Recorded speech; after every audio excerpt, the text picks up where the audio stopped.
We shot a video a week or two ago, Zohran and I, about his scaffolding Really? initiative. Yeah. Oh. I mean, I don't know if They didn't tell me this. Yeah. Okay. I don't know where. Okay. I don't know what happened to it. Geopolitical incident that World War III. Yeah, that got in the way of the So rollout. we're now leaking this. So we are media. So we're leaking this to force Zohran to release the video, the scaffolding video. Welcome to Doomscroll. I'm your host, Joshua Citarella. My guest is John Wilson, a filmmaker and documentarian. He is the director of a new movie, The History of Concrete. Today's program is part of the 82nd Whitney Biennial, curated by Marcela Guerrero and Drew Sawyer at the Whitney Museum in New York City. You're already a successful filmmaker and documentarian. Wow. You have a show, you made movies. What was the struggle with getting funding for this movie? I think I'm especially bad at pitching things a lot of the time. Really? Because I think it's a miracle that How To was greenlit in the first place. I think I had a lot of help from having Nathan next to me because he's much more articulate in these spaces. You know, I feel like the concrete idea, you know, when I first went around and pitched it, it was much more the PBS version of it, where I was really just like giving you the hard facts and letting you know that, you know, we were going to do it in the same style, you know, which kind of creates its own mystery and alchemy, and we end up with something like always, you know, it's like a proven formula that we've done over and over again. Yeah. But I also feel like if I had to pitch any one of the episode titles from the show as a standalone, right, I would have had the same problem. Is there something about maybe the streaming economy and how this has shaped documentary in the last few years, where you've got a track record, you've done, 3 seasons of a successful show. That seems like it should speak for you, but there's this big hurdle to get, any amount of money to make your movie. Yeah. You'd think that. You would. But it's, you kind of have to start from scratch in a lot of ways with a lot of these projects. And, I remember when I first committed to this title, I always start with a title with anything, and I will tell the title to someone at a bar or a friend at a party, and if enough people laugh when you first say it to them, I think that's a really good sign. Okay. And because it's usually some kind of like colloquialism that anyone can relate with. And when I told people about The History of Concrete, I think they would immediately laugh, but I think for the first time more out of pity that I was pursuing this idea. Does, to be honest, it does sound like the most boring topic you could possibly make a documentary about. Yeah, that's what was, when I first came up with the title, I the first thing I did was look on Amazon to see if there were any other books or movies out there with the same title. And I found one book called The History of Concrete. And when I looked at the description, it was actually just an empty book with that History of Concrete on the spine of it, and it was a place to store your valuables. Because it's so boring, people wouldn't think to look inside the container. Not even the most determined, determined thief would dare to open that book. So you're struggling to pitch the most boring topic ever made in maybe the history of documentaries, and a lot of the movie is actually you and the producers on Zoom calls trying to pitch that movie to people. Yeah, that's a pretty unusual decision. Why did you decide to include that material? I didn't really include any audio from them or anything, but I just wanted to give like the general idea of what it looks like to just kind of sit and be in these kind of rooms that are hard to get anyone's emotional read or anything. Like the first time I pitched the title to my agent, no one even cracked a smile, and it was really painful. And I knew that it was going to be really hard. I mean, it sounds like you set yourself up for it a little bit. Well, yeah, I think there's something really masochistic about. Mhm. I think committing to any one of these ideas, which I really like, because then you that's the challenge, is digging yourself out of the hole of this, of this idea that that you may be the only one believing in, at a point. And so it worked. I mean, what did Melania just do? Like 7 million? Oh God, I don't even know. We have to. We have to beat Melania. Yeah. You heard? Okay. You hear that? What is Peanut World? Peanut World is a production company that I just started with Clark Filio and Citarella Kozak, two good old friends that worked on How To and produced it. Why did they call it that? Peanut World is my favorite store in Atlantic City. It's right on the boardwalk, and they have a bunch of amazing old bootleg Sharper Image products that have been there since the 80s. And they also sell peanuts. Okay. That was a much more interesting story than I anticipated. But there's also a line within the Concrete movie where I'm talking to a cab driver in Los Angeles where I'm asking him about in new formulas to concrete, that he may have heard of, and he mentions that he heard that they have been using ground up peanut shells to subsidize the strength of concrete somehow. Oh, right. Is that real? I don't know. I tried to do as little research as possible at a point, and I read one really good book about concrete, and then was it the empty one that had the stuff in it? Well, no, that was the only one called The History of Concrete. Okay. There's another one just called Concrete by this guy Reese Paley. Okay. And it's really good. And he is a really fascinating character if you look him up. But in the intro to his book, he wrote that I wanted to write this book about concrete because I looked around and I saw that no one else had, and I found that really inspiring. And whether or not people wanted to think about concrete, I think it's important to have that out there and to make something that you haven't really seen. So this will sound a little bit like a topic change, but I promise it's going to connect back in a moment. You mentioned Las Vegas before. Mm-hmm. Famously in How To, you purchase your landlord's building when she moves to Las Vegas. Yeah. She's a crowd favorite character called Mama. Is Mama a real character? In what way? She's not AI. Is she actually your landlord? Did you actually watch The Bachelor together? Or we watched Jeopardy together. Jeopardy, right. Sorry. And then she moved to Las Vegas. Yes. Yeah. My landlord. Well, I had two different landlords, I guess. The old woman lived in the basement, and her daughter lived on the first floor. Right. And I kind of interfaced with both of them in equal amounts. But yeah, they got tired of shoveling outside of their place and just dealing with the winter in general and other things. And they said that they wanted to move to a planned community in Vegas, that I visited a few times, and I don't know, it's a very different vibe. But I know a lot. I've heard a lot of people from Queens moving to Vegas after they've grown up there and had enough. Later on in How To, I don't know, I think it's towards the end, but you're kind of pulling back the veil on the show, and you say that in that episode when you were going to purchase the building from Mama, that was a narrative line for the show, and it wasn't actually real, that you thought it was silly, but people had believed it.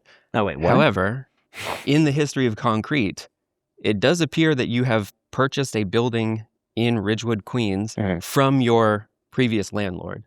Yeah. Which is Mama. Wait, I'm confused about what you are pulling from. There's a episode in How To where you say that that narrative of you buying the building from Mama was just for the show and it wasn't actually real. No way. And that never happened. There's a moment where really? Well, there was that absolutely, definitely not. There was one scene where I think I think I made a mistake with How To, where there was one episode in How to Watch Birds where I admit to fabricating a shot of a toilet exploding. Yes. And that has done so many crazy things about people's perception of this work, where they think that everything is fake, or they Mandela effect weird things that they thought were fake in the show. You're saying that I'm doing that? And and you're doing that now. No, you say in the show that you thought it was ridiculous that people would have believed it. That I bought the building? Yeah. But you did buy the building because it's in the history of concrete. Yeah, I did buy the building. Yeah, and you have two tenants in the documentary named Clark and Nellie. Yeah. And those people are real. Yes, everything is real. Okay, and you also... I admitted to a toilet exploding being fake because I wanted to become closer to the audience in the way that you do with a friend, when you admit something, But it was only to show how committed I am to not faking anything else in the show. Okay. Because it is all real, and I don't mean to get defensive, but yeah, it's this kind of thing that I don't know like why it's kind of mutated like so much, because like I go to great lengths to make sure that I'm telling you the whole truth in the show, Like in the concrete movie, my tenants, I tell you the exact dollar amount that I charge them for rent. I was going to ask that. Yeah. That's my next question. And that's real. Yeah, and that's real. It's a very fair amount to charge for rent. Yeah, I thank you very much. Why did you choose to include that in the documentary? Because the movie's about affordable housing, and I think transparency with stuff like that is really important. And I think that people get away with a lot of bad stuff by not being transparent. And I think about when I was writing season 2 of How To, with like the season that Susan Orlean was on. We were writing the episode about real estate when I'm buying the building, and I'm telling her all about what's happening. And I was like, I'm not sure whether or not to put the price of the home in the movie. And Susan was like, you have to. Like, you absolutely have to put the exact dollar amount of the... Because that makes it real. Yeah, because that makes it real. And you see that in her work. And, ever since then, I take that very seriously because, these are the things that actually stick with people. Mm-hmm. Like, because you don't usually have that kind of transparency from people about their finances. So Clark and Nellie work on this show. Yeah. That's them over there. Yeah, Clark and Nellie work on this show, and they also worked on How To. Nellie was my star shooter on How To. Clark was producer since the beginning. Davis and I also own and run a movie theater together. I wasn't going to do that one yet. Oh, sorry. It's okay. We can cut that out. My question for you is, as New York has become prohibitively expensive to make art because of the cost of living, is John Wilson indirectly subsidizing the production of Doomscroll by lowering the cost of rent for our crew? Yeah, I like the idea of being able to provide, housing, to a degree for people doing interesting things in a city, and we often joke about it being, they call it How To housing, The How To hype house. Yeah, the hype house. I did know some of this before. I didn't know it was your building, but there was one day when we were on set. This was very early, but Clark and Nellie were they're talking about a mouse in the basement, and I realized that they lived in the same building. So I want to ask you, according to NYC Local Law 55, property owners are required to take steps to keep their tenants' homes free of pests and mold. As of today's date, is your property in compliance with Local Law 55? I think so, yeah. We have no mice, right? Yeah, there's no more mice in the basement. Plus, we have a handful of cats in the house, and that helps a lot, Right. in like a deli kind of way. I don't know if this will make it into the episode, but I think Clark's wife is also a very successful tenant organizer. Yeah, and so you knowingly invited in someone who organizes tenants against their landlord. Yes, it's kind of yeah, it is really funny. I mean, Samantha, yeah, so Samantha is my other tenant married to Clark, and yeah, she's running for state assembly right now, and has a history of tenant organizing, and I really support that, and I think she's doing amazing work. And when I was living in Boston, in like 2008 to 2011, I didn't have a job, I didn't have anywhere to stay, and Samantha let me live in her walk-in closet for about a year and a half, 2 years maybe. And there were points where I could overhear her in the kitchen saying that it's like we're living in the same room. And I'm not sure what she was talking about. But yeah, all that's to say is that I know she really cares about housing. Yes. in that way. And yeah, but I've been going to a lot of campaign events for her, and it is kind of funny because they are kind of like fuck your landlord parties. And I'm just like, so I support, but I try not to be too heavy-handed in there, just out of respect for the movement. The last question on this is, are we absolutely sure that Clark is not a Maoist? I may be housing a lot of political radicals, and I think that's just the way it is. That's just how it has to be in a city, I think. Yeah, I don't know if we haven't talked about Mao in a while. To watch part 2 of this episode, you can support the show on Patreon. We're about 90 days into the People's Republic of New York City with Zohran as our mayor. Mm-hmm. This platform includes removing scaffolding and increasing public restrooms. Is Zohran taking his legislative agenda directly from How To? I think his staffers definitely had a heavy hand in it somehow. I don't know what he watches. Is there some? I heard some rumblings about a connection maybe with the campaign. Yeah, we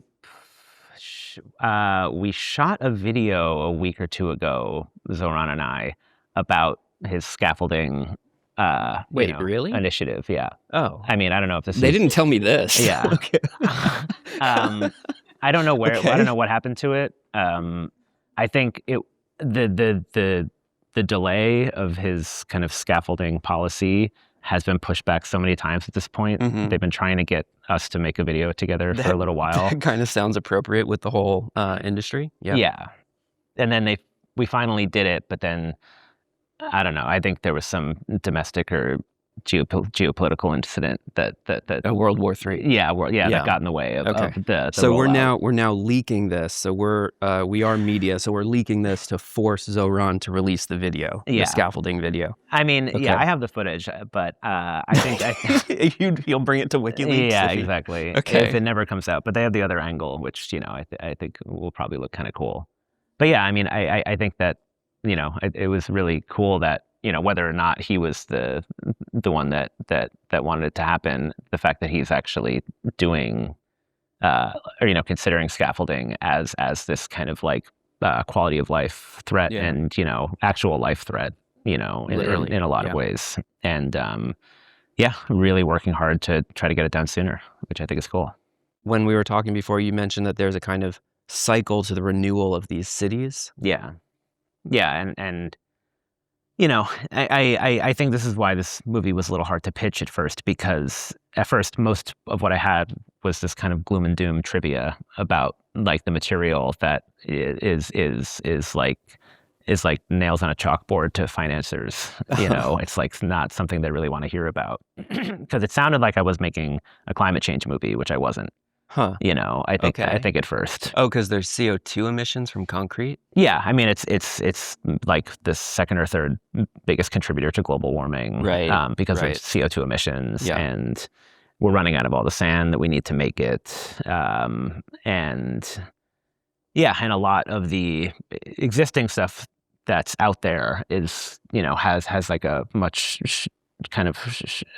sooner expiration date than you would have thought. So I was kind of living with the full dose of all of this really depressing trivia when I was making the film. Oh, you mean like American infrastructure, like crumbling? Yeah. Yeah. I think I think it's kind of this kind of thing that I don't know if we're fully acknowledging as like a society, that the bridges are falling on the people. bridges are falling apart. Yeah. Like there's all of this. I mean, as I was making the film, there were a handful of things that happened. Some that made it in the film, but of stuff catastrophically failing across the city. Right. And but I knew that I wanted to kind of wave a flag in a way, but I also knew that I wanted to make something that was really funny, just because that's like the only way to offset the kind of tragedy of like being tragedy of like receiving this information. What is like the half-life or the timeline for, does it have to be rebuilt every 50 years or something like that? I think the Brooklyn Promenade was one of the examples in the film. The Brooklyn Heights Promenade, where the triple cantilever of the BQE is, that is an especially kind of threatened piece of old concrete infrastructure, because it is a kind of a beautiful design, but it's far past the point of. For people who don't know at home, it's like a concrete overhang that seems to defy gravity. It's this kind of beautiful shape, but there's like chunks of it that are falling down onto the motorists below. Yeah, it's almost like, half of a dinner plate, a few times over on top of each other. So the first thing that kind of came to mind when you mentioned the cyclical nature of urban renewal is that there's a lot of metaphors in the film, and there's literally, I'm spoiling some of the plot here, but there are people who run around in a circle on concrete for like kind of a long time. Yeah. Who are those guys, and why are they doing that? The people who are disciples of the spiritualist Sri Chinmoy have this race every year where they run for 52 days around the same square block in Queens, in Jamaica. And it's on, a concrete sidewalk. And that was the only entry point I really needed to that world. But, it's a really punishing race that, no kidding. With no reward at the end, outside of this kind of spiritual release that you get from it. And so much of the concrete movie is about cyclical behavior, and whether or not cyclical behavior is healthy, or whether or not you need to pierce it sometimes, because you have examples of both, I think, in the work, where like Hallmark as a network is the only network that's growing in viewership right now, specifically because of the cyclical nature of the. They do a Christmas movie every year. Yeah. Yeah. I mean, multiple. And they're always the same. Yeah, and they're always the same, but there's something really kind of comforting and refreshing about that. And when I go to the Hallmark writing class in the beginning of the film, I really wanted it to. I needed something like some kind of structure to either embrace or to revolt against, and I feel like that's like a really important way to kind of try to take a kind of check where you are creatively, like if you've been given an assignment or something like that. And I kind of envied the people that were running in circles, because they had this structure, because they had this guru that could tell them what to do. And, and I think there are certain parts of our lives that we look to other people, or we look to kind of authorities for that direction. And I mostly just wanted to interrogate in my own life, like where I need external pressure, where I need structure from somewhere else in order to make certain things and just to live. I feel like having a hallmark structure is this thing that like ended up becoming the spine of the work because it's something almost to work against. And I think it's just really hard sometimes when you don't have anything to start with and you're kind of just like staring at this black hole. And I was just trying to prove the strength of just kind of picking something random and just going with it and seeing like taking you every step of the way about where that takes you. Even if you picked the most boring topic imaginable for a documentary, you could make a compelling story out of it. That was the hope. Yeah. That was the challenge. It's a great movie. Thank you. It's a great movie. Congratulations. Thank you. So in the movie, I now assume that just everything is real. There's a building where you are on the lease and people are on rent strike for like 4 years now. Yeah. And you owe these people like $500,000 or something? Yeah. Okay. How's that going to work out? It's, so I lived, I'm going to try to find a way to say this without incriminating myself too much. We do edit the show. Yeah. In the film, the place that I used to live with 6 or 7 other people is off the Wilson stop on the L train. I felt like a real celebrity over there when I lived there, but the landlords did such a bad conversion on the building that they put fake sprinklers in everywhere, and it just wasn't up to loft code. So at one point, the fire department came in and shut off the heat and hot water, and the city just said that they've been on rent strike since then. I think since like 2018, maybe. So how are they staying warm and getting water? They've been using hot plates, and they buy all their water from the store. It partly just feels like kind of a punk squat for now, but I'm glad that people are still living there. But I think that I was on the lease in this place the whole time I lived there. I lived there for like 7 years or so. And then once I moved out, everyone went on rent strike. Great timing. But the lease had expired with my name on it.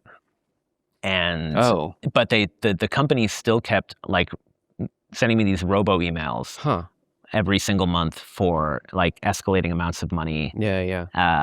And I think the grand total is something like $500,000 right now that I like owe these people for this unit that like isn't really safe for people to live in, even though people do.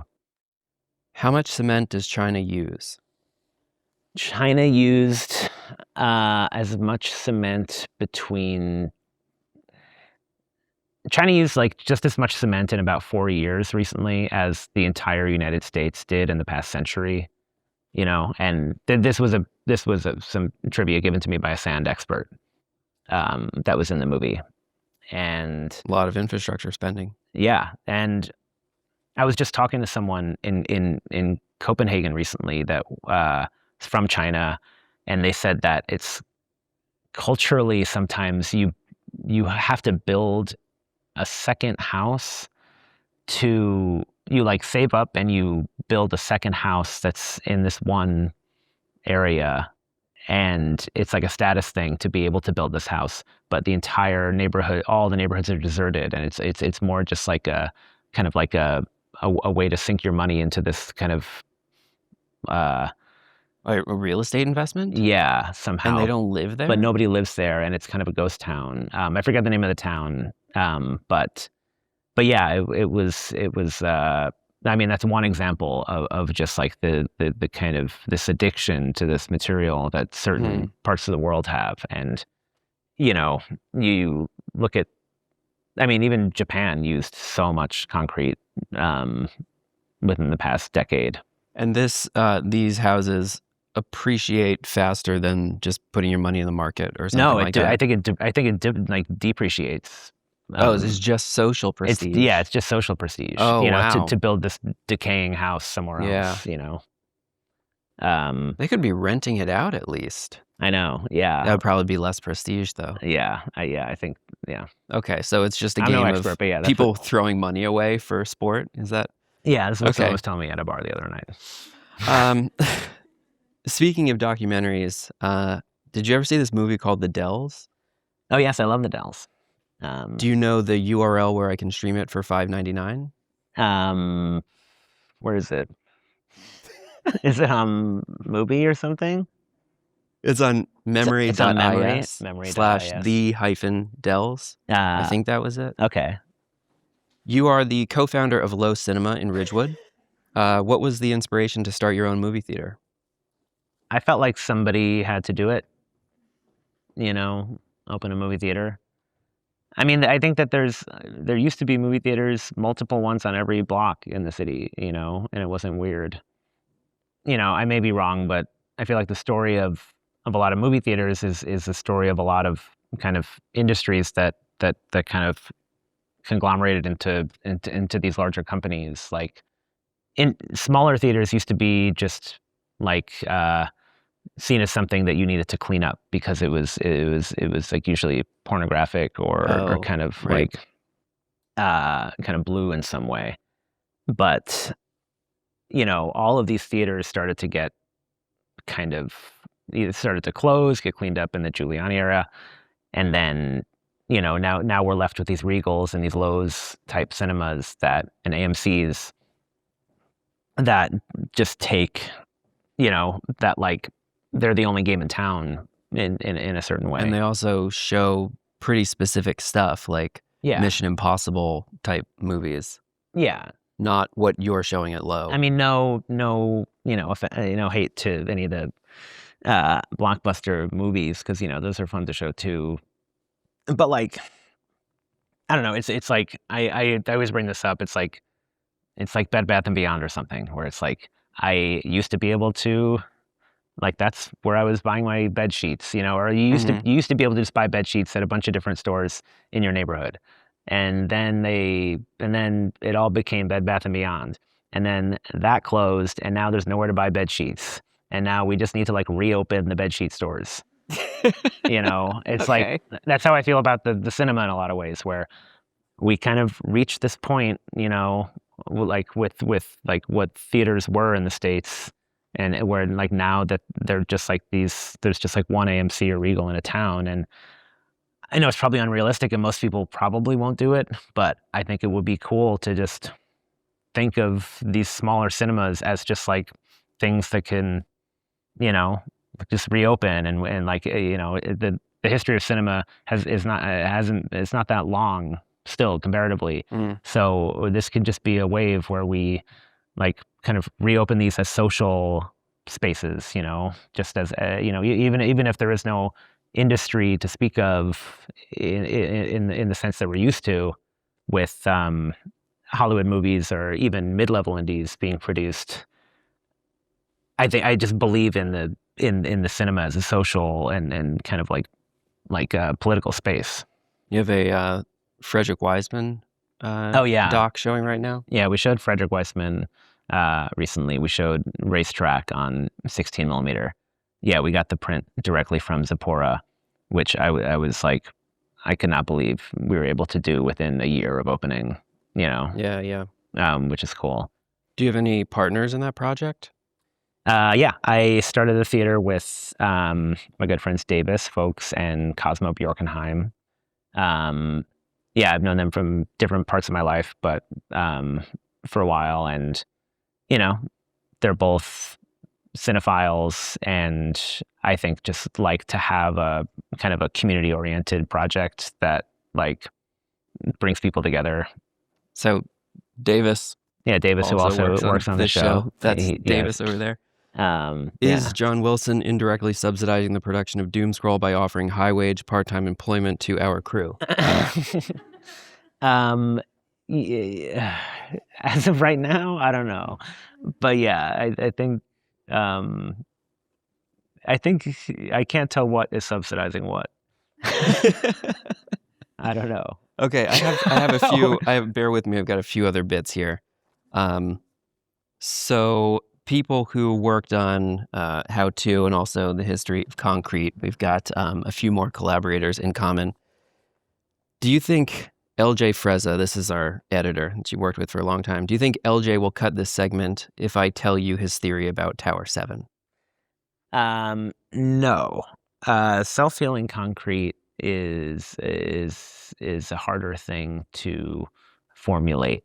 I think the Romans did it well, which is why people are so fascinated with Roman concrete. But I still don't really know how Roman concrete was made. I don't think anyone does. But yeah, right. Why is ours falling apart when theirs is like 1,000 years old? Because that's like the number one thing that people come up to me after the screenings and tells me is that they know what the formula is for Roman concrete. They do? Yeah. Can they share it with the rest of us? I feel like, from what I understand, based off of everything everyone's told me, it's a mix of environmental factors like the volcanic ash, and they used a lot more limestone,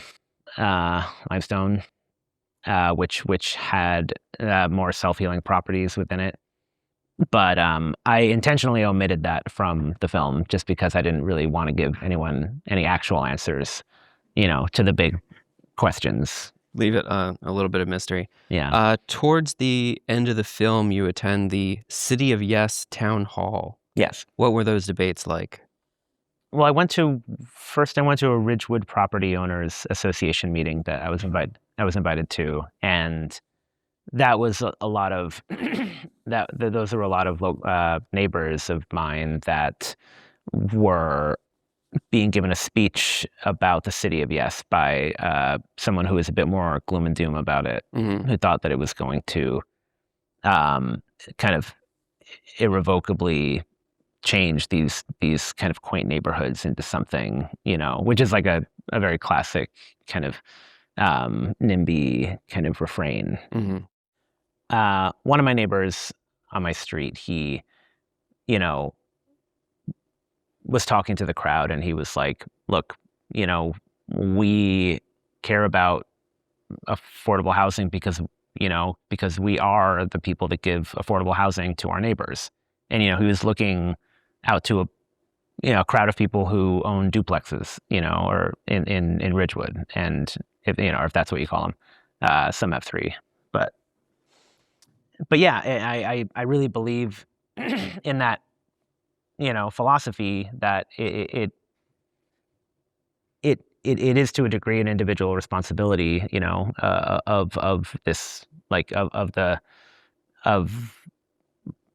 landlord, whoever it is, to like actively do the humane thing, with a tenant. And I know it can be a really complicated issue sometimes, but with the City of Yes, I think you saw a lot of kind of NIMBY politics come to the forefront, and it was just something I was following for a while because, I wanted the concrete movie to be a bit of a NIMBY movie. I wanted to like have a lot of these. I kind of wanted to put that mentality kind of to the test in a way, while giving them the mic. And you wanted to challenge the NIMBYs. I wanted to see what was going on. There's an example in the film on Elizabeth Street. There was a garden, and this was going to be replaced with an affordable housing building. Yeah, with for Were seniors. You a NIMBY or YIMBY on that topic? I feel like the Elizabeth Street stuff was something I dipped in and out of, and I understand where like someone like Zohran is coming from obviously with housing, I mean, especially like, like seniors, like in Soho, I think that's like obviously something that is like, people we should be considering, but at the same time, like ecologically, when you take green space away, like in certain parts of the city, you never get it back.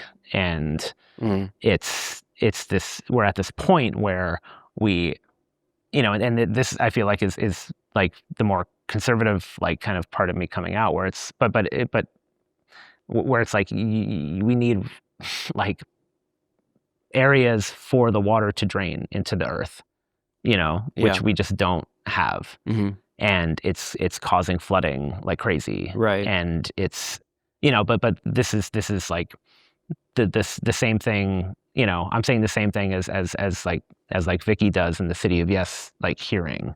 And, there's this kind of, you become kind of strange bedfellows with like certain kind of parts of the opposite party sometimes, like within this kind of NIMBY argument where like I'm trying to think of it from a material scarcity and environmental perspective, with like, not only building with too much concrete, but also like the importance of green space, like how the people who were trying to stop Tony Hawk from building a skate park in Mount Prospect Park, like that, I understand, like I think, but their politics are often, very much focused on the neighborhood, which is important, and I think you should really like invest emotionally in your neighborhood.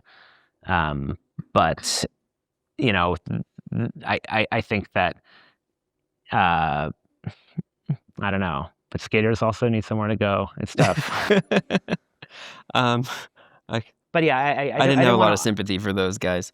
I didn't want to offer any easy answers to like the NIMBY question because like I more just wanted to open up this kind of conversation and make you interrogate like and think about who you are in this situation, As we wrap up here, I want to say one important thing on the record, that you made popular video art for a mass audience in a way that is unparalleled and rare in our generation. Wow. And I have so much admiration for your work. Oh, thank you, Josh. And you are quite literally putting your money where your mouth is when you talk about your values. So I really appreciate that.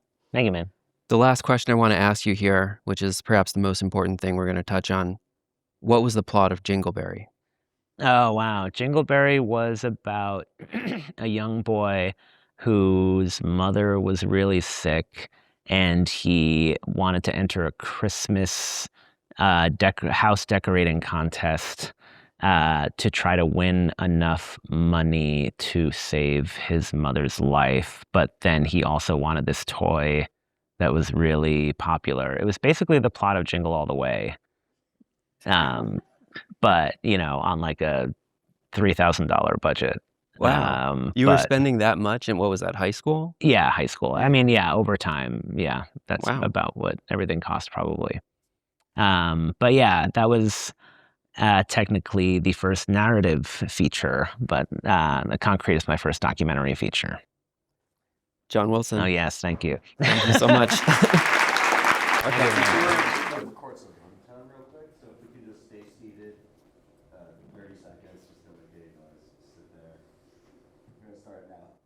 Starting now.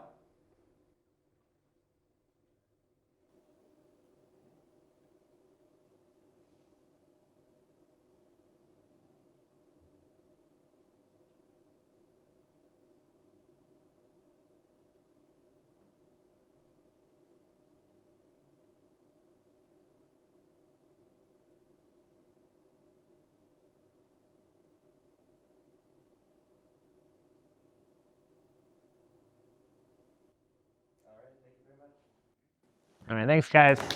John, thank you. To watch part 2 of this episode, you can support the show on Patreon.